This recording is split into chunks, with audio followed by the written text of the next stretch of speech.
الرحمن الرحیم. میرے محترم ناظرین محفل، السلام علیکم ورحمۃ اللہ وبرکاتہ.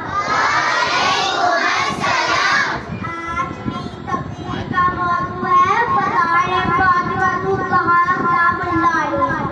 جی ہاں عزیزان گرامی، فاطمہ الزہرا سلام اللہ علیہا وہ ایسی ہستی ہے جو اللہ کی قریب اور اللہ کے رسول کی آنکھوں کی ٹھنڈک تھی. جناب عالی، اللہ نے آپ کو پاکیزگی، عبادت، صبر اور سخاوت کا پیکر بنایا. رسول خدا صلی اللہ علیہ وسلم فرماتے تھے فاطمہ میرے جگر کا ٹکڑا ہے، جس نے اسے ناراض کیا اس نے مجھے ناراض کیا.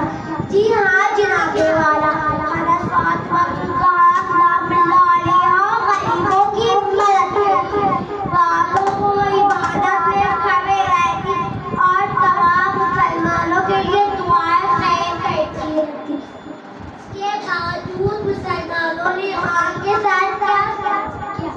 جی ہاں عزیزوں، رسول خدا صلی اللہ علیہ وسلم کے بعد لوگوں نے بی بی کے گھر کا دروازہ لگا دیا.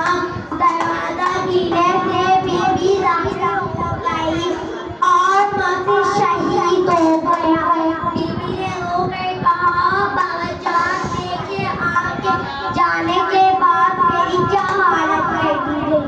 چند دنوں بعد بی بی دنیا سے رخصت ہو گئی اور وہاں کی تاریکی میں دفن کی گئی تاکہ ظالم ان کے جنازے پر نہ آئے. بس آگے ہم اپنی تقریر کو شعر پر ختم کرتی ہوں.